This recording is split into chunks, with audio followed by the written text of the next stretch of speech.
ఏంటి ఉన్నట్టుండి అంత డబ్బా? అవును లాయర్ గారు, కొంచెం అర్జెంటు, అందుకనే మీ దగ్గర దాచుకున్న డబ్బు అడగక తప్పట్లేదు. ప్రాక్టికల్గా ఈ డబ్బులు తీయటం కరెక్ట్ కాదు. దొరికితే అనవసరంగా పెద్ద కేసులో ఇరుక్కుంటాం. అప్పుడు నేను కూడా ఏం చేయలేదు. బాగా కావాల్సిన వాడి కాబట్టి చెప్తున్నాను చందు, ఆల్రెడీ నీ మీద కేసులు ఉన్నాయి. తెలుసు,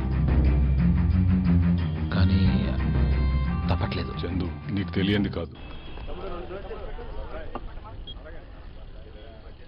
ఏ పిస్కర్, దీంట్లో షుగర్ లేదు. వేశాను. అరే వేరేదన్నా కదా. ఈ పిస్కర్ పీక పిసిగిన అబద్ధం ఆడాడు.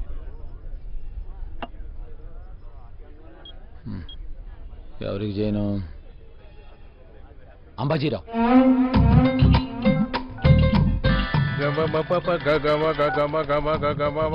ఇటు అంబాజీ అటు ఎవరో. నేను చందూరు మాట్లాడుతున్నాను. అల్లు అల్లు అల్లు డాక్టర్ నాగులపాటి శ్రీనివాస కామేశ్వర లక్ష్మీ నరసింహ వెంకట సూర్యనారాయణ చంద్రశేఖర్ ఇలియాస్ చందు. చెప్పరా నా ప్రియ బంధు. అంబడు, నాకు అర్జెంట్గా 8 లక్షలు కావాలి. నీకు మాక్సిమం 8 రోజుల్లో ఇచ్చేస్తాను. నీకు 8 లక్షలు కావాలన్నమాట. అంటే 8 లక్షలు అన్నమాట. అష్టదిక్పాలకుల ఆధ్వర్యంలో సప్త సముద్రాల సాక్షిగా 6 ఋతువుల మీద ఆన, పంచభూతాల మీద ప్రమాణం, 4 దిక్కుల నడుమ త్రిమూర్తుల తోడుగా 2 లక్షల కోసం 2 నెలలుగా నలుగుతున్న 1 రూపాయి కూడా దొరకలేదు. ఒట్టు నేను ఫోన్ పెట్టు.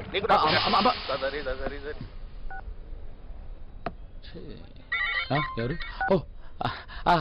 హలో ఉపాసన, కరెక్ట్ టైంకి చేసావు. చందు, మా ఫ్రెండ్ వాళ్ళ ఫాదర్ కి యాక్సిడెంట్ అయ్యి అపోలో జాయిన్ చేశారు. అవునా? నీ దగ్గర ఎంత క్యాష్ ఉంటే అంత తీసుకుని వచ్చి. ఇందాకే మా ఫ్రెండ్ వాళ్ళ మదర్ కి యాక్సిడెంట్ అయితే కామినేని హాస్పిటల్లో జాయిన్ చేసాం. ఉప్పు ఒక 8 లక్షలు. Okay bye.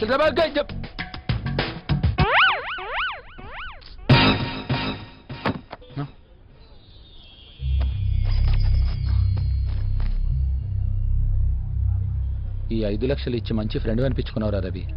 మంచి కొడుకుని అనిపించుకోవాలరా. మన దగ్గరున్న 27 లక్షలు ఇస్తే ఆ ముసలిది పేపర్లు ఇస్తుందంటావా? ఇవ్వదురా, విన్నాగా.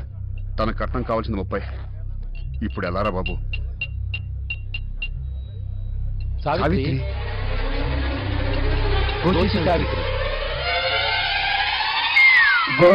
అన్న పాత బాకీ 2 లక్షలు తీర్చడానికి రాలేదన్నా. కొత్త అప్పు 3 లక్షలు ఆడడానికి వచ్చాం. అంటే అప్పుడు టోటల్ 5 లక్షలు అవుతుందన్నా. దాంట్లోంచి 2 తీసావనుకో 3 కదన్నా. అన్న ఇప్పుడు 3 ఇచ్చావనుకో 5 అవుతుంది. అంటే 5 రోజులు ఎంత ఇస్తాం? ఎక్స్ట్రా 5 + 5 10 అవుతుందన్నా. అన్న సపోజ్ ఇప్పుడు నాకు 3 లక్షలు ఇచ్చావనుకో అన్న, ఆల్రెడీ నాకు 2 లక్షలు ఇచ్చావు కనుక ఇప్పుడు నాకు 3 లక్షలు ఇచ్చినట్టు అవుతుంది. అన్న ఇప్పుడు నువ్వు నాకు 3 లక్షలు ఇవ్వలేదు అనుకో, నువ్వు ఇచ్చిన 2 లక్షలు పోయినట్టే. కావాలంటే నువ్వు లెక్కేసుకో. ఆల్రెడీ నువ్వు నాకు 2 లక్షలు ఇచ్చావు కనుక ఇప్పుడు ఆ 2 లక్షలు వెనక్కి పోతే ఇప్పుడు ఇచ్చే 3 లక్షలే ఉంటుంది. ఇప్పుడు నాకు 3 లక్షలు ఇస్తే నీకు 5 రోజుల్లో 10 లక్షలు ఇస్తా. అంటే 5 రోజులు ఎంత ఇచ్చినట్టు అవుతుంది? 10 ఇచ్చినట్టు అవుతుంది.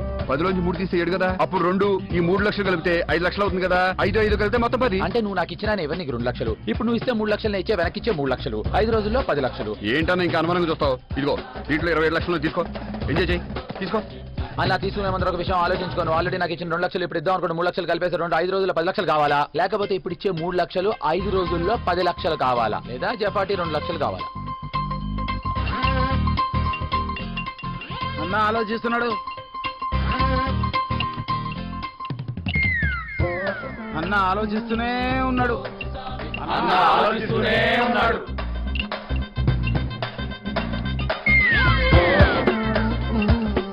ఇవాళ వద్దా?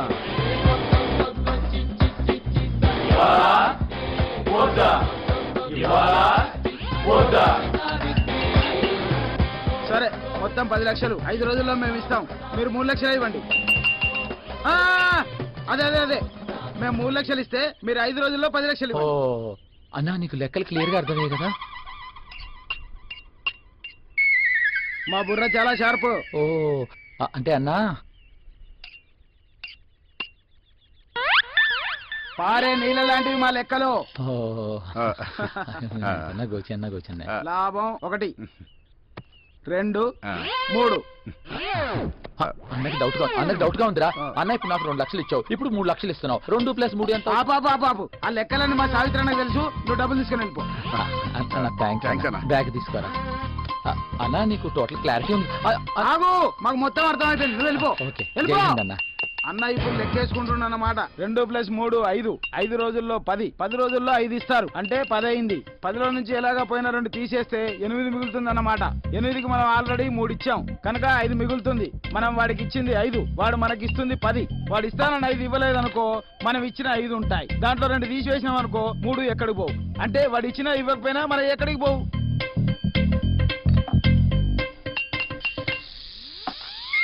లెక్క అర్థమైందని అడుగుతున్నావా అన్న? క్లియర్ గా అర్థమైంది అన్న.